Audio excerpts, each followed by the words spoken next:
If you plotted your disappearance, plotted to leave your kids behind, plotted to leave your husband or wife behind, do you think you'd get away with it? Let's review this Sherri Papini docuseries from Hulu, The Perfect Wife. Let's go. Sunshine when she's gone. Woman missing out of Shasta County, 34-year-old Sherri Papini. Only darkness every day. She was reported missing by her husband. Ain't no sunshine when she's gone. I've never seen the media scale that this garnered. And this house just ain't no home. No motive and vague details. She does tend to be a little dramatic. Anytime she goes away. I'm coming, honey. I'm trying. Just bring her home. There was a very interesting documentary on Hulu called The Perfect Wife, The Mysterious Disappearance of Sherri Papini. And it was a 3-part docuseries. Now, let me just say this. I have heard the name of Sherri Papini before. I heard her dub as the Gone Girl. And for those who don't know what Gone Girl is, it was a movie back in 2014 where you have a situation where a wife goes missing, right? A perfect family, a wife goes missing, and the husband becomes, who's played by Ben Affleck, becomes the focus of just intense media scrutiny. He's getting accused of having done something to her. And long and behold, at the very end, the plot twist of this is that the wife is a damn psycho, plotted her disappearance just like that. She did it and stayed gone for quite some time. And that, my friends, is what Sherri Papini did for 22 days. Sherri Papini disappeared sometime in November of 2016. And she appeared on Thanksgiving Day over 3 weeks later, about 150 miles away from where she vanished. You know, in the first episode, we hear law enforcement really getting into the case. You hear the 911 call from her husband. Yeah, so I just got home from work, and my wife wasn't there, which is unusual, and my kids should have been there by now from, daycare. So I was like, oh, maybe she went on a walk.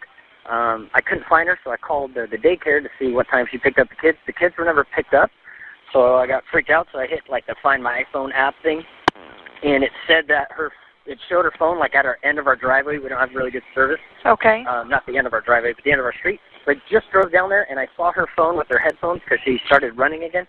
And I found her phone, and it's got hair ripped out of it, in the headphones. So I'm totally freaking out, thinking somebody what's her? grabbed. Okay, the vehicle is at the house. She's running. How? Okay. Yes, I'm in it right now driving, and I took a picture of her phone on the ground before I picked it up. Do you know what she was wearing? Is there no something idea. she always wears? I'm assuming she went running, so okay, probably wearing athletic type clothes. Okay, there's not an outfit she always wears or anything like that. She run with a dog. Shasta County and the community, hell, and the internet as a whole was looking at Keith and wondering if he had something to do with the disappearance. I mean, you had family members that were recounting, situations in which Sherri had told people that she was, got into it with Keith, or that Keith was very violent. There were situations in which there might have been some physical altercation that later turned on to be an accident while playing Fruit Ninja. I mean, just things like that, right? Despite him being the one who reported her missing, everybody was looking at Keith. But, Sherri Papini would never leave her kids. This is what everybody was saying. Even Keith, he said, no, she wouldn't be the type to just leave her kids. She's considered a super mom. And she was a bit of a wild teenager, had a pretty hard family upbringing. However, one thing that was acknowledged in the first episode from friends, even though Keith and Sherri would fight, they would note that Sherri would often exaggerate things, right? She liked to exaggerate things. She was a bit dramatic. And when Keith agreed to take a polygraph test with police while his wife was missing, and he passed it with flying colors, I mean, that somewhat cleared him. And the reason why police said, take a polygraph test and then announce it to the public is because this became such a high profile case. I mean, this literally, they're looking everywhere for this woman. About a week after Papini disappeared, that the theory that she walked out on her own took a hold. Police started thinking, well, is it possible that she might have walked out on her own. She had a severance package from AT&T. She allegedly wanted to get a boob job or got a boob job. It became more apparent as they were reviewing phone records that Sherri Papini would send text messages. There were flirty text messages between her and another man. And this was a man that she had met in Michigan on a business trip. That's what they found on her phone. But on Thanksgiving, a Thanksgiving miracle happened, y'all. It really did. Papini turned up. Hey. Hey, what's hurting? You're chained up. She's chained up? She's chained up, her vision's blurry, and she needs an ambulance. Do you see her chained up? Yes. Her name is Sherri Panini. Papini. Ask her who chained her, or can she talk at all? Yeah. Here. Can I talk to her? Here.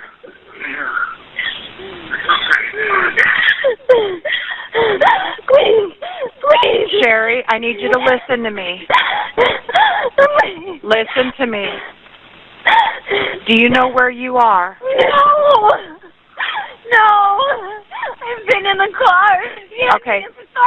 Sweetie, listen to me. I need you to take a deep breath, calm down, and listen to what I'm saying. I have an officer en route. We've had several calls. Are you chained up? Yes. Okay, take a deep breath, sweetie. Who chained you up? Do you know the person, or were you kidnapped? I don't know. I never saw her face. Listen to what I'm asking. Listen to what I'm asking. Sherri, take a deep breath, because it's hard to help you if I can't understand you. Okay? I know you're upset, but we have help on the way, sweetie. We have help on the way. Listen to me. Deep breath, Sherri. Deep breath. How did you get chained up? What happened? She took me. Who took you? Do you know? No. Okay. No, there was two of them. Okay, listen. I have help on the way. I want to call my husband. I want to call my husband. Okay, listen. Take a deep breath. Where were you taken from? From Reading. From Reading. You were taken from Reading? Reading. I live in Reading. Okay, how did someone take you? Okay, Sherri, we will get help with you and we will get your husband, but right now I need you to help me help you. Help me help you, okay?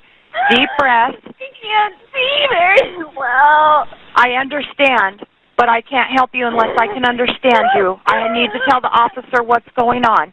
Do you know any... I don't know. What do you mean you don't know? Do you know how someone took you? How did they get you out from Reading? I want to call my husband. 150 miles south of Reading, with marks and bruises all over her body, including a mark that looked like someone branded her right in her back. And I mean, that's not like, rare. We've seen certain cults and trafficking cults specifically that will brand their victims. We've seen Nexium. They would brand their victims, right? So it wouldn't necessarily be out of the norm, right? But can you all imagine being branded right on her back? So Sherri Papini comes back to her family, right? And I mean, you got the FBI, the police involved. They're wanting to help, catch these perpetrators. The community is just so happy to see that Sherri's alive, right? Her family's happy. Everybody's coming together.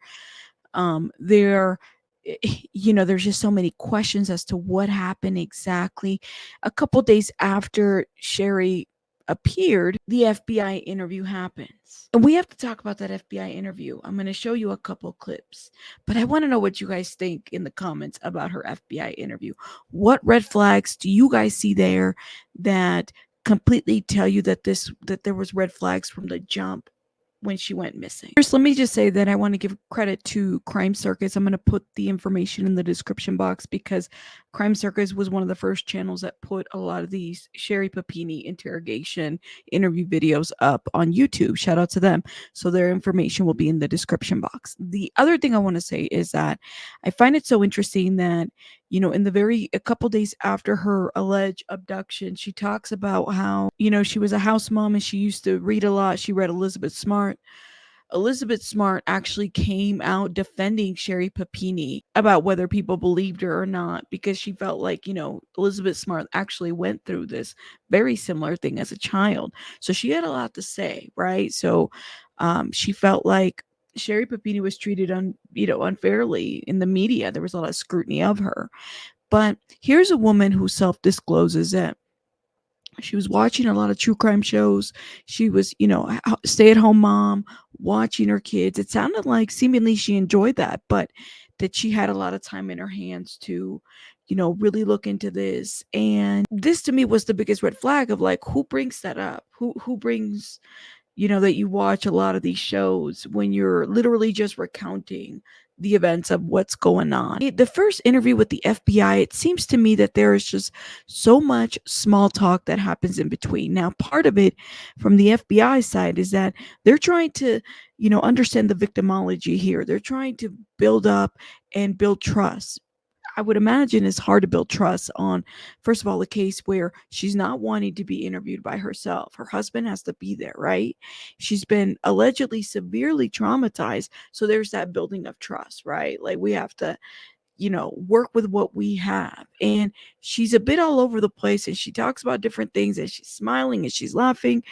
And a lot of that from an outside perspective could be a lot of nervous laugh. So the joking around, the nervousness, I mean, could just be a way in which she dealt with this alleged trauma. Of course, we now know that this was a fake, that she faked it all. But even looking at this now, knowing that she faked all this shit and her capability to fake this and continue this on for years and years, if I was Keith or or one of her kids, I would be worried that she probably plotted my murder if she plotted all of this for years and years. Does that make sense? Or like had enough time to plot this? Scary. I watched all that stuff, so I'm thinking about that now. If we ask a question like, are you really that dense? You don't know which mailboxes I'm talking about. It's not because I'm dense. It's because I'm safeguarding us down the road so we can not have to deal with all that shit. I understand. Sorry for cussing. It's just that's what it is. I've been cussing more than you have lately. No, and that's another thing that I'm thinking of about, you know, like, am I going to be able to do that without running out of my seat and choking someone? Well, I mean, it's just, and that's difficult too for me because I told Keith, like, and that's another thing I'm scared about. I don't know you guys. I don't know if you're in my corner. I know my husband. I know my husband's in my corner, but, you know, there was a lot of other things, and I know that you guys know about everything. Yeah. That's embarrassing and yucky, and that's weird for me. This is very weird for me. Yeah, because I know that you know everything about everything, and that's well, and they all know what we're talking about. That's the best way to say that. That's very awkward for me. Well, I get it. Well, I understand that. Kyle understands that. I think we all understand that. But that's not a problem for us as far as having to deal with that. It's not. We're not looking bad at anybody. We're not casting judgment on anyone. It is what it is. Okay, stuff happens. The problem is that stuff is out there. We need to capture it. We need to clean it, and we need to be accountable to it as far as the information and move on from it. It is what it is. No one's perfect. No one does everything right. I mean, there's no problems as far as that stuff goes on that you've alluded to that we know about. Okay, we'll talk about stuff. We'll talk about people we talk to. I have no problem with that. I'll tell you everything that I can. There's nothing, Kyle will tell you everything that he can. Okay? It may hurt, run something by you, Let's see if this might be able to help a little bit. Breath, just more.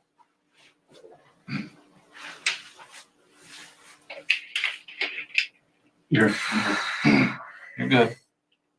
You're recalling things from like your first person view, correct? I don't see any tears from this woman when she's crying, by the way. And you're going through, you're seeing it through your own eyes. Do you understand what I mean by that? You're doing good. Okay. But as you're going through this, you're pulling your memory from the back side of your head and trying to remember everything. And sometimes it goes back to your brain saying, I can't get there right now. It's kind of like a computer. You click on it, and the browser pops up and it says not responding, right? We've all been there. Okay. So sometimes your brain says, we're not accessing that part right now because it's not time. We're not ready for it. So I've done it in the past with different cases where you look at it from a different point of view. Okay, because your mind, your body, see does the bluebird see which way the car goes? Or what's the car do next? Yeah.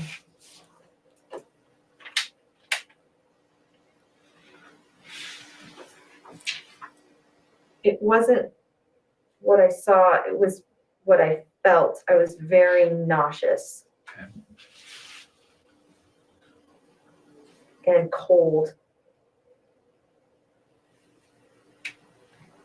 What's the next thing you remember seeing or hearing?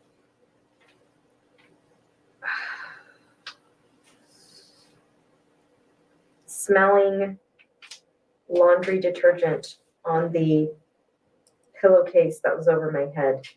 Pillowcase, hood, sheet, Do you know when something. Do you know when that was put on your head? No, Do you remember where you were when you realized it was on your head?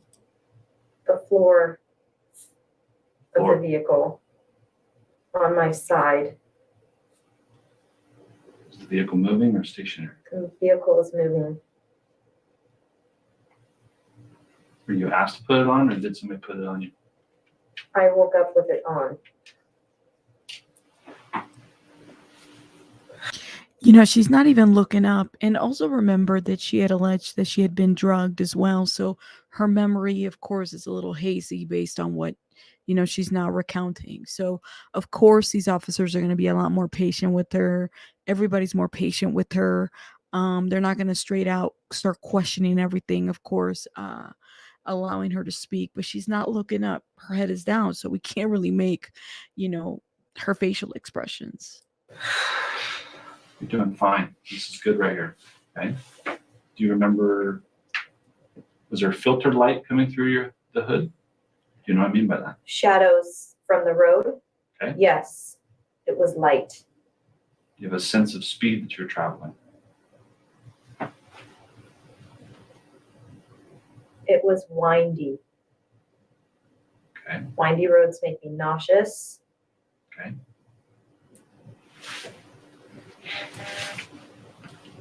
Any recollection of time and distance from before you stopped?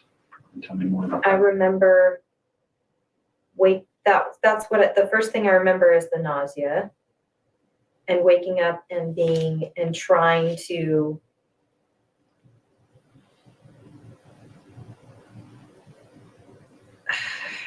move. My wrist hurt really badly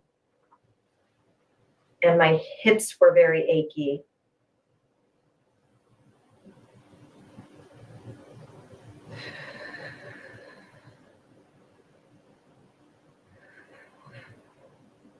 I'm doing fine. Do you need anything?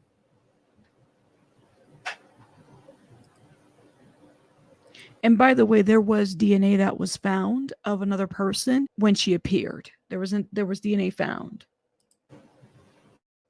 Do you remember getting out of the car? No. What's your next memory?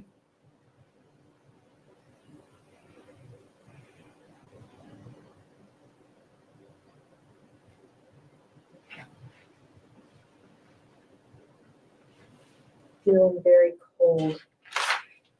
Were you clothed? Yes.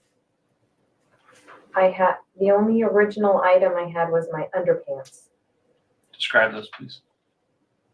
White Hanes underpants. What size? Small. I think that's for that brand's a 5S. Are they like bikini cut, standard cut? Oh, you know what I mean? Just what style are they? White cotton Hanes 5. I think they want to say 5S. I'm pretty sure we're in the same brand right now. Well, maybe next time you take a break, why don't you double check, see what they are? Yeah. We'll hold off on that for now. And as she's recounting this whole situation, you know, we could see her kind of facial interactions. She's rubbing her eyes, she's rubbing her face, but there's no redness in her eyes. There's no tears. There's legit no tears. And again, that whole interview was 4 hours. If you guys want to check it out, I'll put the information in the description box. Let's get back to our review of this documentary. I mean, with all the trauma that Sherri Papini went through, you know, she couldn't remember everything. Keith was by her side.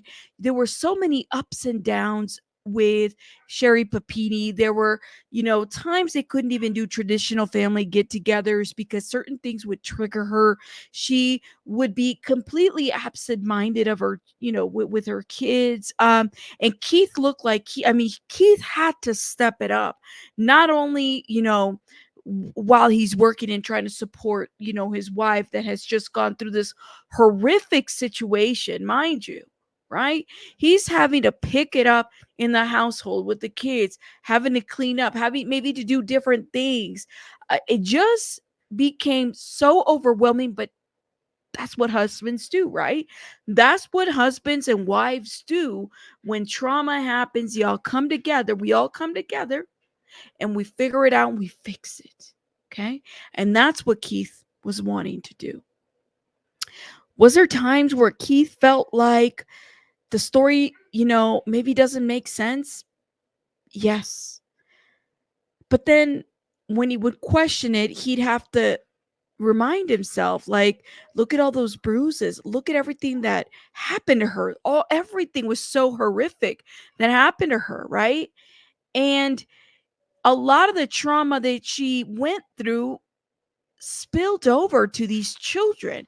I mean, their mama is like missing for so many days. And so anytime that mama screams or is scared or is worried, I mean, her kids are so just hyper focused and wanting to hug her, right? So a lot of this as she went through really spilled over to her children. They picked up on that. The nighttime was horrible for Sherri Papini. Of course, there was, you know, times these kids couldn't even go outside and play because they were worried. You know, Keith got to the point where he started taking notes and details of just some of the horrific things that Sherri described having gone through. All these details from like the room, everything that happened in the room, how she was tied up, everything that happened. And then there were, you know, these two Mexican women that were accused of being part of this horrific kidnapping of Sherri Papini. I mean, y'all couldn't be Mexican. You could not be Mexican and be in that area because they were looking. If you look like one of these two women, they were looking at all kinds of Mexican women to determine if they were Sherri Papini's abductors. I mean, the horrific details of what happened to this woman, the bruising and just the overall torture. Sherri Papini couldn't even eat beans because what she said was that these women fed her beans for so many days. I mean, she lost in 22 days, she lost so much weight. That's what happened. She was, you know, beaten, bruised, battered to the extreme, branded. It was a horrible situation. What Sherri Papini described was just unimaginable. I don't think I would ever wish any of that on my worst enemy. That's how horribly violent this abduction and her captivity was. But you know, it was after she was found that vloggers on the internet started questioning her story. Was it a hoax? You know, Keith being the supportive husband, he didn't want to think that way. He just kind of pushed that away. That, well, even the family, right? Like they didn't want to think that this is any kind of a hoax, but people started growing questions about it. So much so, the FBI and the police started to kind of wonder if, this whole story made any sense. Keith is wanting to find answers about what happened, who had abducted his wife, who tortured his wife for so long, until finally they get a call and there's a possible break in this case. We forgot to tell you this, or, oh yeah, all these things make sense now. I could tell you the puzzle that makes it all come together, or I can tell the puzzle that crashes everything apart. I don't know what that piece is, honestly. All I know is facts. All I know is certain specific items that will either tear the castle down or is going to build the castle up. And I don't want to tear the castle down and not give you the ability to then fix your own castle, even if it's just a small thing here or it's the whole castle. I want you to be able to choose that. So we can step out of the room, let you guys talk, because I don't know. And the police right there, right? This whole building the castle, all that spiel is basically telling her, you have an opportunity to tell the truth about what happened. You have an opportunity to, if there's something you forgot, or maybe, oops, I made it up for the last 4 or 5 years and I lied and I tricked and deceived everybody. Oops. You have an opportunity to do that here. And does she take it? Let's keep watching and let me know your thoughts in the comments as we're watching some of this. I don't know what information I'm going to do, if it's life-changing news or if it's, oh yeah, everything's fine. I just don't know what it is. Usually right when we show the pictures, because everybody's invested in this picture. Keith do the drawings. Keith's the one who gave this stuff. So Keith has always been a part of your memory for small details. And that's why Keith's been in this whole time. And that's why He makes me feel safe anyway. absolutely. He makes you feel safe too. Continue on. I need to change my Absolutely. And again, I just don't know what the pieces are. So if I would say, hey, this is going to bring the whole world down, I tell you, it's going to bring the whole world down. And then we need to talk alone. Or I would suggest we talk alone. But that's completely up to you guys because I don't know. Yeah, we'll be right back.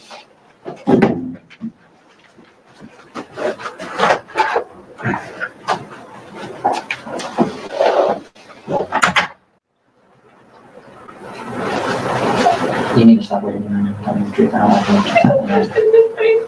Yeah, whatever you're doing now doesn't make me stuff to me. Okay, but what's that guy knows about what's going on? So you do something. I don't give a shit about that. I don't want them to find her. I don't want them to find her. I don't want her to be arrested. I don't want to press charges on her. I don't want to find her. Explain to me right now. I don't know. I don't want them to find her. You're not listening to me. Why? Because she saved my life. But tell me, honey, there's obviously something going on. There's obviously something going on. This is going to be really bad. I'm looking at talking right now. I am. Yeah, it's fucking with you. No, nothing. I don't want them to find her. I don't want to press charges, and I don't want to go down that road. But you tell her? I don't want to go down that road. I don't want to arrest her. Because she saved my life, and she's the reason why I get to hold my children every single day. This is what I get to do.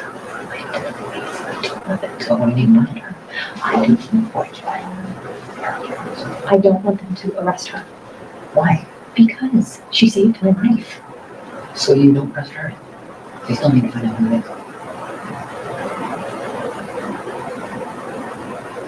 is. She wants to protect her captor. You know, some people would say, well, that's Stockholm syndrome. You know, that's what she's doing. Look what she's doing, y'all. She wanted to protect her captor. That's what she was attempting to do here. At least that's the part that she's playing, right? No matter what, do you think just sits here? This comes out, they find the house, it's over. Whatever happened is over. And it doesn't matter what you say. The girl's gonna get killed. So, tell me the truth. Tell me the truth. If you don't want to start is, then that's up to you.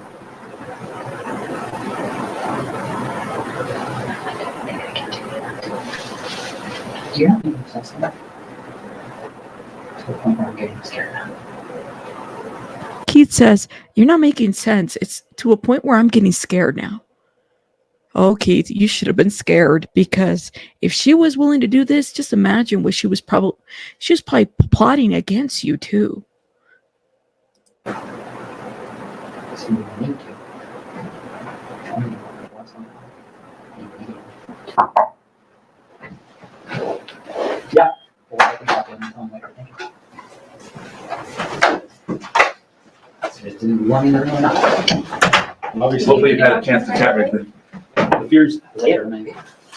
Nothing- Answer the question. Nothing that I'll say to you, I won't eventually tell him if you want me to. Do you want me to just tell him what you're fearing? We would love to hear what you're hearing, because we want to be able to address them as best we can.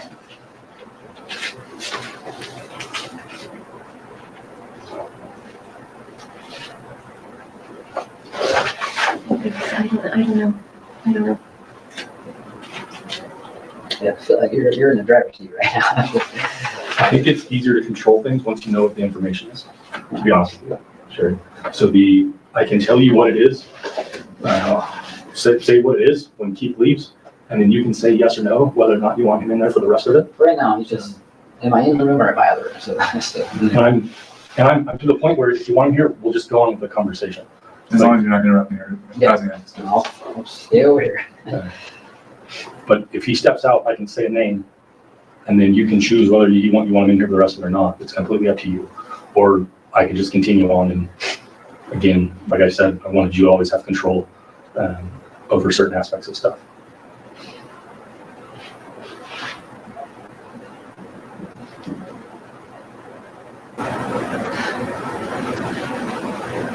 We're not to a point where anybody's going to jail yet. We're not to a point of anything like that. We're just still at the talking stage. We're at the control stage.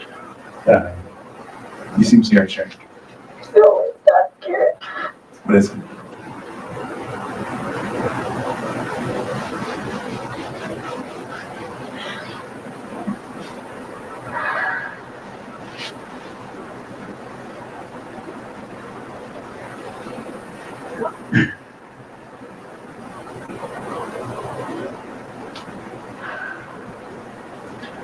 When you don't answer, Sherri,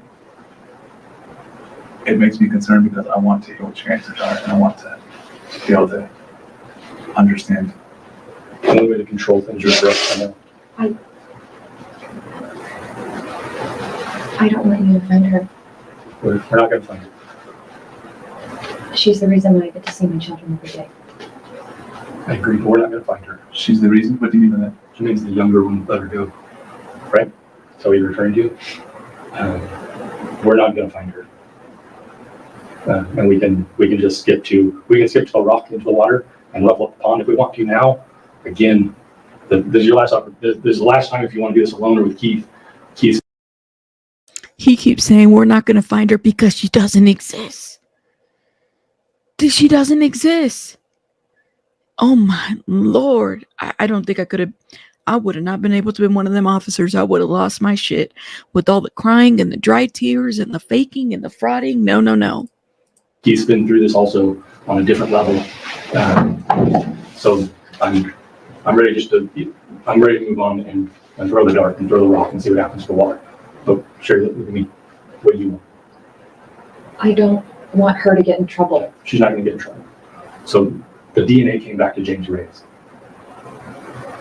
The DNA that was on you belongs to James Reyes. The picture, and can I get the picture? The picture of the table is James Reyes' little brother who died recently. We talked to him. We've been on a polygraph. We talked to everybody around him. We have the rental agreements, phone rental, the car rental agreements. We have everything that says that he said he told us. That's James' brother, deceased Nick. So everything, you've told us so many truths in this situation. The reason why you can describe the room is because you stayed in the room in the dark for hours, for days on end. The reason why you lost so much weight is because you stopped eating. The reason why you got a rash on your arm is because you cleaned his house. The reason why the brand... Y'all, the beans didn't make her lose weight, okay? They didn't. Is because he went to the store, bought the branding tools, and branded you. The reason why your nose was broke is because of a hockey stick. I know all of those things, and I know there was no sex. I know all of that because he passed a polygraph test that said it's not an abduction. She asked me to come get her. No. I rented a car. No. drove up and picked her up. He passed the polygraph test, Sherri. If that's not what happened, what did happen, Sherri? I don't know. No, there's no way it's James. There's no way. There's no The way. DNA doesn't lie. His DNA was on you. There's no way.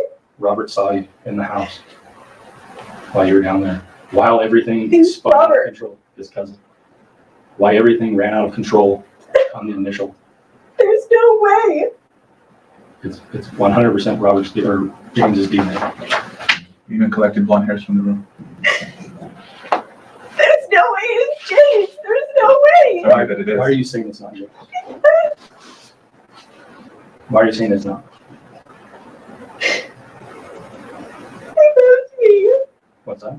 We were friends. Mhm. There's no way. And he came and got you because you asked him. No. When was the last time you had contact with James? His brother died. Brother died in 2017. Is that right? I don't remember. Was it before or after the abduction? Before. Before. When was the last time you saw James?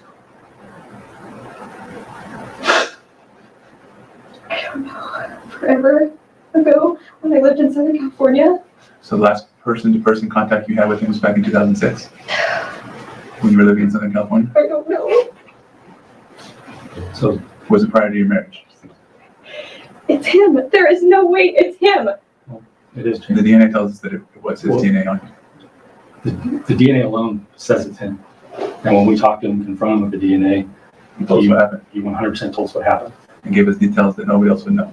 And we can call him and we can all talk about it. But ultimately, can you look at me for a second? Ultimately, we put him on a polygraph like we did Keith.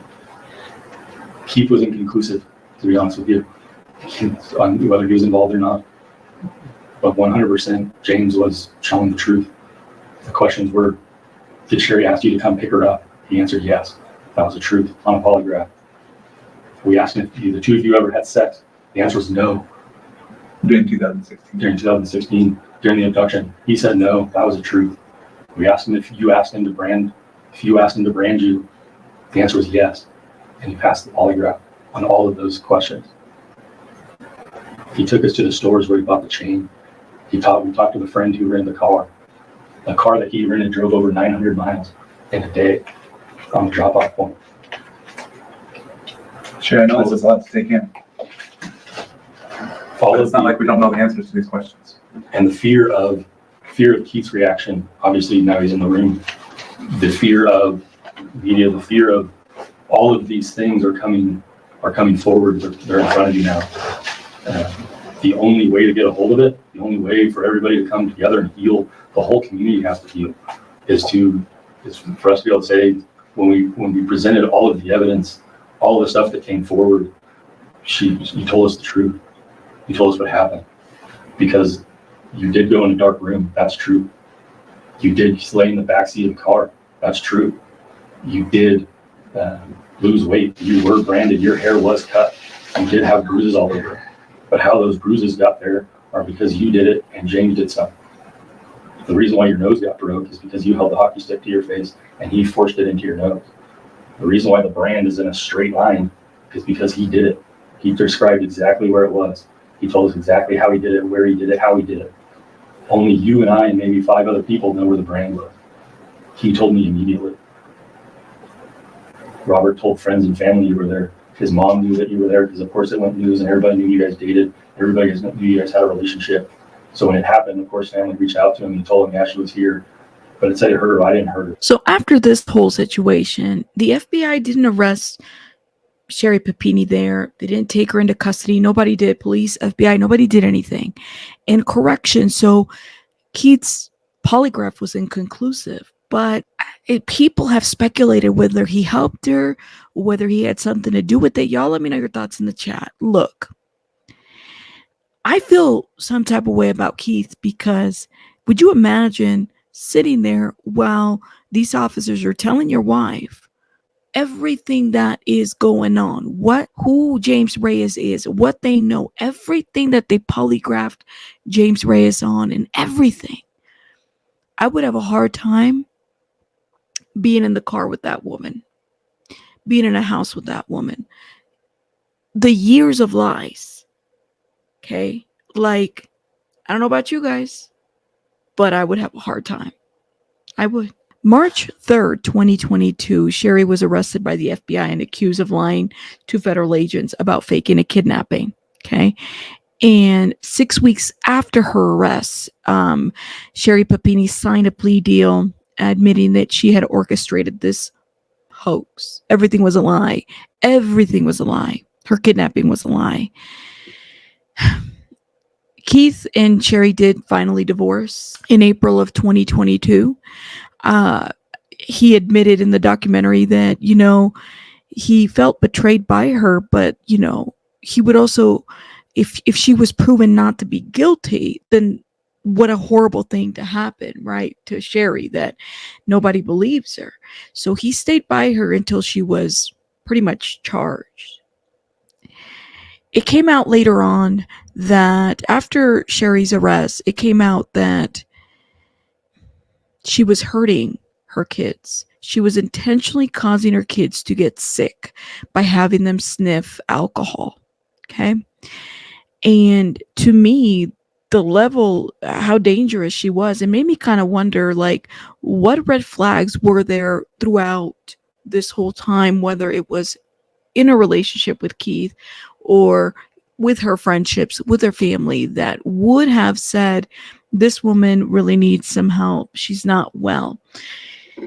Or even would have questioned her behavior overall, because it sounded like she had a pattern of lying, exaggerating all throughout her life. And although we definitely want to believe victims, because that's what we need to do, right, as a society, things come into question, and it's okay to question when things don't make sense. Case in point, Sherri Papini. We could really learn a lot from this documentary, from the Sherri Papini case. We could definitely learn a lot, but I'm more interested to hear about what you guys think in the comments overall. Let me know your thoughts in the comments. Please do me a favor, subscribe, hit the like button, and turn on all notifications as we review these kinds of documentaries. I'll see you guys on the next one. Rabbits out. Bye, guys.